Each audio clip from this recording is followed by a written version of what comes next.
அமைச்சர் அவர்களை தலைமை உரையாற்றுமாறு தாழ்மையுடன் கேட்டுக்கொள்கிறேன். அன்புள்ள ஆதிதிராவிடர் மற்றும் பழங்குடியினர் நலத்துறையினுடைய மாநில அளவிலான உயர்நிலை விழிப்புணர்வு மற்றும் கண்காணிப்பு குழு கூட்டத்திற்கு வருகை தந்திருக்கக்கூடிய மாண்புமிகு அமைச்சர் பெருமக்களே, அனைத்து கட்சியை சார்ந்திருக்கக்கூடிய தலைவர்களே, நாடாளுமன்ற சட்டமன்ற உறுப்பினர்களே, தலைமைச் செயலாளர், உள்துறை கூடுதல் தலைமைச் செயலாளர், காவல்துறை தலைமை இயக்குனர், துறையினுடைய செயலாளர்கள், அரசு உயர் அலுவலர்கள், அலுவல்சார் உறுப்பினர்களே, உங்கள் அனைவருக்கும் என்னுடைய அன்பான வணக்கத்தை நான் தெரிவித்துக் கொள்ள விரும்புகிறேன். ஆதிதிராவிடர் மற்றும் பழங்குடியினர் வாழ்க்கை தரத்தை மேம்படுத்தி சமூக நீரோட்டத்தில் ஒருங்கிணைக்கும் விதமாக கல்வி, திறன் மேம்பாடு, வீட்டு வசதி, உட்கட்டமைப்பு போன்றவைக்காக தனித்துவமான திட்டங்களை வகுத்தும் செயல்படுத்தியும் தந்தை பெரியார், அண்ணல் அம்பேத்கர், பேரறிஞர் அண்ணா, முத்தமிழறிஞர் கலைஞர் வழியில் சமூக நீதியை நிலைநாட்டும் அரசாக முழுமையான அர்ப்பணிப்புடன் இந்த அரசு செயல்பட்டு வருகிறது. இந்த அரசு பொறுப்பேற்றவுடன் மாநில அளவிலான உயர்நிலை விழிப்புணர்வு மற்றும் கண்காணிப்பு குழு உடனடியாக திருத்தி அமைக்கப்பட்டு 19/8/2021, 12/4/2022, 11/4/2023 ஆகிய நாட்களில் 3 கூட்டங்கள் நடத்தப்பட்டதை தொடர்ந்து தற்போது ஆதிதிராவிடர் மற்றும் பழங்குடியினர் வகுப்பை சார்ந்த 7 புதிய நாடாளுமன்ற மக்களவை உறுப்பினர்களை கொண்டு இக்குழு திருத்தி அமைக்கப்பட்டு இன்று நடைபெறும் மாநில அளவிலான உயர்நிலை விழிப்புணர்வு மற்றும் கண்காணிப்பு குழு கூட்டத்திற்கு தலைமையேற்பதில் நான் மிகுந்த பெருமிதம் அடைகிறேன். இந்த நேரத்தில் மாற்றத்தை நோக்கி நாம் எடுத்துள்ள சில முன்னெடுப்புகளை உங்களிடம் பகிர விரும்புகிறேன். நாம் இன்று மதிப்போடும் சுயமரியாதையோடும் உரிமைகளோடும் இருக்கிறோம் என்றால் அதற்கு தந்தை பெரியாரும் புரட்சியாளர் அம்பேத்கரும் தான் காரணம். அவர்களது பிறந்த நாளை முறையே சமூக நீதி நாளாகவும் சமத்துவ நாளாகவும் நாம் கொண்டாடி வருகிறோம். வன்கொடுமைக்கு எதிரான விழிப்புணர்வை ஏற்படுத்திட ஜனவரி 24 முதல் 30 வரை மனிதநேய வார விழா, சமத்துவத்தை நிலைநாட்டும் விதமாக ஜனவரி 26, ஆகஸ்ட் 15 மற்றும் அக்டோபர் 2 மற்றும் வேறு முக்கிய உள்ளூர் விடுமுறை நாட்களிலும் சமபந்தி விருந்து, சமத்துவம் காண்போம் என்ற தலைப்பில் காவல்துறை மற்றும் வருவாய்த்துறை அலுவலர்களுக்கு விழிப்புணர்வை ஏற்படுத்த 40 லட்சம் ரூபாய் செலவில் 983 நபர்களுக்கு பயிற்சி, சாதி பாகுபாடற்ற சமூக நல்லிணக்கம் மற்றும் சமூக ஒற்றுமையை கடைபிடிக்கும் கிராமங்களை ஊக்குவிக்கும் வகையில் 10 கிராமங்களுக்கு ஒவ்வொரு ஆண்டும் 10 லட்சம் ரூபாய் வீதம், கடந்த 4 ஆண்டுகளில் 259 கிராமங்களுக்கு 25,90 லட்சம் ரூபாய் நிதி. மாநிலம் முழுவதிலும் இந்த 4 ஆண்டுகளில் சமூக நீதி மற்றும் சமத்துவ சிந்தனைகள் குறித்து 6,977 விழிப்புணர்வு நிகழ்ச்சிகள். இதில் கடந்த ஆண்டு மட்டும் 3,794 விழிப்புணர்வு கூட்டங்கள் நடத்தப்பட்டுள்ளன. ஆதிதிராவிடர் மற்றும் பழங்குடியின மக்களின் திறனை மேம்படுத்தவும் பல்வேறு வகையான சமூக விளக்குகள் குறித்து விழிப்புணர்வு ஏற்படுத்தவும், பயிற்சிகளை வழங்கவும் மற்றும் தரவுகள் சேகரிக்கவும் 1,59 லட்சம் ரூபாய் அரசு மானியத்துடன் சமூக நீதி மற்றும் சமத்துவத்திற்கான மையம் ஒன்று சென்னை சமூக பணி கல்லூரியில் நிறுவப்பட்டு அந்த மையம் விளிம்பில் உள்ள பழங்குடியினர் மக்களை பற்றிய ஆய்வுகள், ஆவணப்படங்கள், விழிப்புணர்வு கூட்டங்கள் போன்ற நிகழ்ச்சிகள் மற்றும் செயல்களை செய்து வருகிறது. அரசு மேற்கொண்டு வரும் விழிப்புணர்வு நடவடிக்கை காரணமாக சென்ற ஆண்டை விட இந்த ஆண்டு வன்கொடுமை தடுப்புச் சட்டத்தின் கீழ் பதியப்படும் வழக்குகள் 6 விழுக்காடு குறைந்துள்ளது. வன்கொடுமைக்கு ஆளாகும் பகுதிகள் 2021 445 2024 368க்கு குறைக்கப்பட்டுள்ளது. இது 19 விழுக்காடு குறைவாகும். ஆதிதிராவிடர் மற்றும் பழங்குடியின மக்கள் நலனுக்காகவும் முன்னேற்றத்திற்காகவும் தொண்டு செய்வோருக்கு ஆண்டுதோறும் திருவள்ளூர் நாளன்று டாக்டர் அம்பேத்கர் விருது வழங்கப்பட்டு வருகிறது. 2022-23 ஆண்டு முதல் பரிசு தொகை ரூபாய் 1 லட்சத்திலிருந்து 5 லட்சம் ரூபாயாக உயர்த்தப்பட்டு அதற்கான காசோலையும் 1 சவரன் மதிப்பிலான தங்கப்பதக்கமும் வழங்கப்படுகிறது. 2024 ஆண்டிற்கான டாக்டர் அம்பேத்கர் விருது முனைவர் து. ரவிக்குமார் அவர்களுக்கு வழங்கப்பட்டது. வன்கொடுமையால் பாதிக்கப்பட்டவர்களுக்கு வழக்கின் தன்மைக்கேற்றவாறு வழங்கப்படும் தீருதவி தொகை 8 லட்சம் ரூபாயிலிருந்து 12 லட்சம் ரூபாயாக மாநில அரசு நிதியிலிருந்து கடந்த 2022 ஆண்டு முதல் உயர்த்தி வழங்கப்பட்டு வருகிறது. கடந்த 4 ஆண்டுகளில் வன்கொடுமையால் பாதிக்கப்பட்ட குடும்பங்களைச் சார்ந்த 421 பேர்களுக்கு வேலைவாய்ப்புகளும் 649 பேர்களுக்கு ஓய்வூதியமும் வழங்கப்பட்டுள்ளன. தீருதவி தொகையாக 207 கோடியே 26 லட்சம் ரூபாய் 17,098 நபர்களுக்கு வழங்கப்பட்டுள்ளன. நடப்பாண்டில் ஒரு புதிய முயற்சியாக வன்கொடுமைகள் குறித்த புகாரினை தெரிவித்தல், வழக்கு பதிவு செய்ய உதவுதல், வழக்கின் தற்போதைய நிலையினை அறிதல், தீருதவிகள் வழங்குதல் மற்றும் சட்ட ஆலோசனை வழங்குவதற்கு தொழில்நுட்ப வசதிகளுடன் கூடிய உதவி மையம் துவக்கப்பட்டு தற்போது சிறப்பாக செயல்பட்டு வருகிறது. ஆதிதிராவிடர் மற்றும் பழங்குடியினர் மாநில ஆணையம் அவர்களது சட்டபூர்வமான உரிமைகளை பாதுகாக்கவும் அவர்களுடைய முக்கியமான பிரச்சனைகளுக்கு தீர்வு காணவும் தன்னாட்சி அதிகாரத்துடன் சென்னை உயர்நீதிமன்ற முன்னாள் நீதிபதியின் தலைமையில் செயல்படுகிறது. இதுவரை இந்த ஆணையத்திற்கு வரப்பெற்ற 5191 மனுக்களில் 4038 வழக்குகள் முடிக்கப்பட்டுள்ளன. ஆதிதிராவிடர் மற்றும் பழங்குடியினருக்கென அவர்களது மக்கள் தொகை சதவீதத்திற்கேற்ப வழங்கப்படும் நிதியை முழுவதுமாக பயன்படுத்துவதை உறுதி செய்திட தமிழ்நாடு ஆதிதிராவிடர் மற்றும் பழங்குடியினருக்கான மேம்பாட்டு செயல் திட்டம் சட்டம் 2024 மற்றும் அதற்கான விதிகள் இயற்றப்பட்டுள்ளது.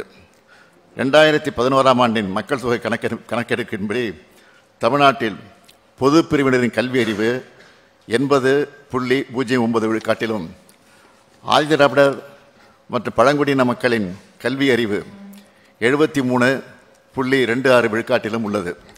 கல்வி அறிவை உயர்த்தும் பொருட்டு இந்த துறையின் மொத்த நிதி ஒதுக்கீடு 3,924 கோடி ரூபாயில் கல்வி சார்ந்த திட்டங்களுக்காக மட்டும் 2,798 கோடி ரூபாயில், அதாவது சுமார் 71.31 விழுக்காடு நிதி ஒதுக்கீடு செய்யப்பட்டுள்ளது. வெளிநாட்டிற்கு சென்று உயர்கல்வி பெறும் திட்டத்திற்கான வருமான உச்சவரம்பு 2023 ஆண்டு முதல் 2 அடுக்குகளை கொண்டு திருத்தி அமைக்கப்பட்டுள்ளது. முதல் அடுக்கில் 8 லட்சம் ரூபாய்க்கு குறைவாக குடும்ப ஆண்டு வருமானம் உள்ள மாணாக்கருக்கு ஆண்டுக்கு 36 லட்சம் ரூபாய் வரையிலும், 2வது அடுக்கில் 8 லட்சம் ரூபாய்க்கு மேல் 12 லட்சம் ரூபாய்க்கு குறைவாக குடும்ப ஆண்டு வருமானம் உள்ள மாணாக்கருக்கு ஆண்டுக்கு 24 லட்சம் ரூபாய் வரையும் கல்வி உதவித்தொகை வழங்கப்பட்டுள்ளது.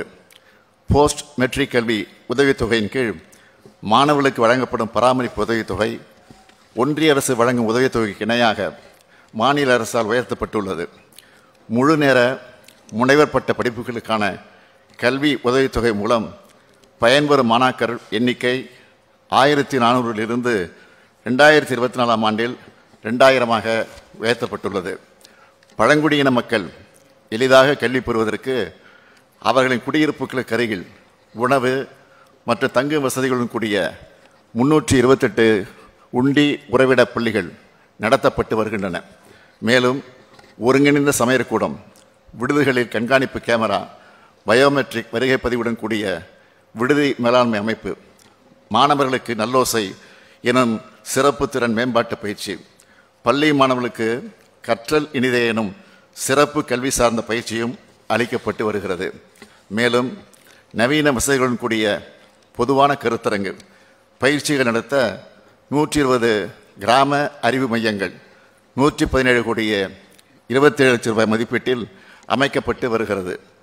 ஆதிதிராவிடர் மற்றும் பழங்குடியினரின் பொருளாதார மேம்பாடு, தொழில் முனைவோர் கடனுதவிகள், நிலம் மேம்பாடு மற்றும் இளைஞர்களுக்கான திறன் மேம்பாட்டு பயிற்சி வழங்குதல் போன்ற திட்டங்களை உள்ளடக்கி முதலமைச்சரின் ஆதிதிராவிடர் மற்றும் பழங்குடியினர் சமூக பொருளாதார மேம்பாட்டிற்கான தொழில் முனைவு திட்டம் உருவாக்கப்பட்டுள்ளது. இந்த திட்டத்தின் கீழ் தனிநபர் திட்ட மதிப்பீட்டில் 35 விழுக்காடு அல்லது அதிகபட்சமாக 3,50,000 ரூபாய். இதில் எது குறைவானதோ அந்த தொகை முன்விடுப்பு மானியமாக வழங்கப்படுகிறது. மேலும் வங்கியில் கடன் தவணை தொகையினை தவறாமல் திருப்பி செலுத்தக்கூடிய பயனாளிகளுக்கு 6 விழுக்காடு வட்டி மானியம் வழங்கப்படுகிறது.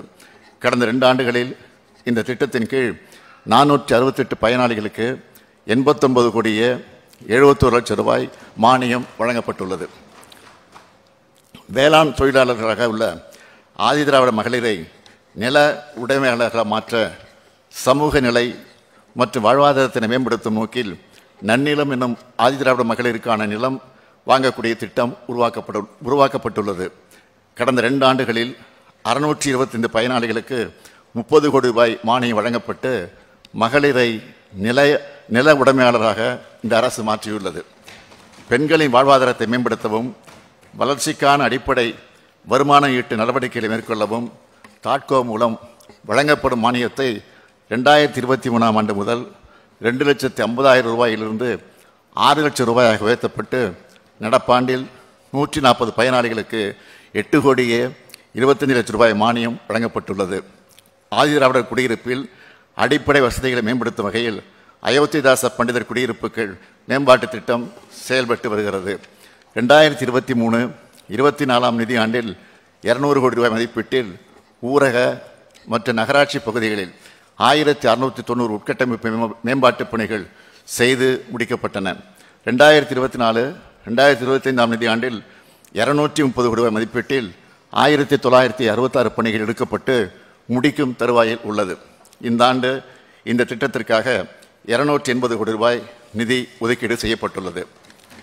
பழங்குடியின மக்களின் வாழ்க்கை தரத்தை உயர்த்தும் நோக்கில் பழங்குடியினர் குடியிருப்புகளில் வீடுகள், சாலைகள், குடிநீர் வசதிகள், தெருவிளக்குகள் மற்றும் அடிப்படை வசதிகளுக்கும் அவருடைய வாழ்வாதாரத்தை மேம்படுத்தும் விதமாக வாழ்வாதார திட்டங்களுக்காக ஆண்டிற்கு 250 கோடி ரூபாய் வீதம் 4 ஆண்டுகளில் 1000 கோடி ரூபாய் மதிப்பீட்டில் தொல்குடி என்ற திட்டம் 2024-2025 முதல் செயல்படுத்தப்பட்டு வருகிறது.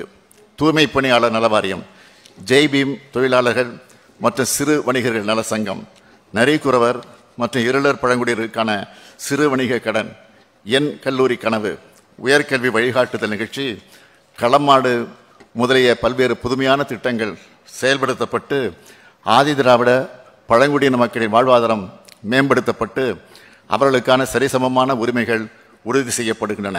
கலைகள், பண்பாடு, இலக்கியம், இசை, நடனம் ஆகிய கலை வடிவங்களை பாதுகாக்கவும் காட்சிப்படுத்தவும் தமிழகத்தில் முதல் முறையாக ஆதி கலைக்கோயில் என்னும் ஆதிதிராவிட மற்றும் பழங்குடியினர் கலை மற்றும் இலக்கிய சங்கமம் டிசம்பர் 2, 2024 அன்று சென்னையில் நடைபெற்றது. இதில் ஆதிதிராவிடர் மற்றும் பழங்குடியின மக்களின் வாழ்க்கை முறையை பிரதிபலிக்கும் வகையில் 300 புகைப்படங்கள், 100க்கும் மேற்பட்ட ஓவியங்கள் மற்றும் சிற்பங்கள் காட்சிப்படுத்தப்பட்டன. 1000க்கும் மேற்பட்ட நூல்கள், 800க்கும் மேற்பட்ட இசைக்கருவிகள், பண்பாட்டினை பிரதிபலிக்கும் ஆடைகள் காட்சிப்படுத்தப்பட்டன. ஒடுக்கப்பட்ட சமுதாயத்தின் முன்னேற்றத்திற்காக அண்ணல் அம்பேத்கர் தொழில் முன்னோடிகள் திட்டத்தில் கடனுதவி வழங்கப்பட்டு வருகிறது. இந்த திட்டத்தின் கீழ் 2066 தொழில் முனைவோர்களுக்கு அரசு மானியமாக 243 கோடி ரூபாய் வழங்கப்பட்டது.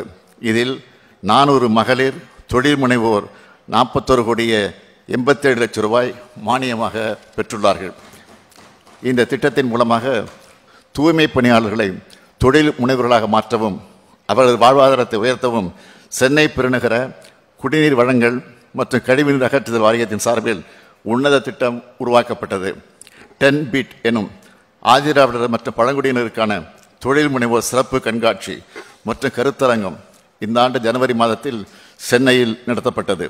இதில் 375 அரங்குகள் அமைக்கப்பட்டு அதில் 8000க்கும் மேற்பட்ட உற்பத்தி பொருட்கள் காட்சிப்படுத்தப்பட்டன. 30,000க்கும் மேற்பட்ட நபர்கள் கலந்து கொண்ட இந்த நிகழ்ச்சி ஆதிதிராவிடர் மற்றும் பழங்குடி இனத்தைச் சார்ந்த தொழில் முனைவோருக்கு பல்வேறு தொழில் மற்றும் வணிக வாய்ப்புகளை ஏற்படுத்தி தந்தது. ஆதிதிராவிடர் மற்றும் பழங்குடியின மக்கள் எதிர்நோக்கக்கூடிய பல்வேறு பிரச்சனைகளுக்கு தீர்வு காணவும் அவர்களது வாழ்க்கை மேம்பாட்டிற்கான இத்திட்டங்களை தொடர்ந்து மேற்கொள்ளும் உறுதியுடன் இந்த அரசு உள்ளது என்பதை தெரிவித்துக் கொள்கிறேன். கடந்த மாநில அளவிலான உயர்நிலை விழிப்புணர்வு மற்றும் கண்காணிப்பு குழு கூட்டத்தில் விவாதிக்கப்பட்ட பொருண்மைகள் குறித்து எடுக்கப்பட்ட நடவடிக்கைகள் விவரங்கள் இணைப்பில் வைக்கப்பட்டுள்ளது என்பதை தெரிவித்துக் கொண்டு, நான் நீ என்று சொன்னால் உதடுகள் ஒட்டாது, நாம் என்று சொன்னால்தான் உதடுகள் கூட ஒட்டும் என்ற முத்தமிழறிஞர் கலைஞரின் சொல்லியிருக்கிணங்க சமத்துவம் காண்போம், மனிதத்தை முதன்மையென கொண்ட நற்றமிழ் சமூகமாக நடைபெறுவோம் என்று கூறி என் உரையை நிறைவு செய்கிறேன். நன்றி, வணக்கம்.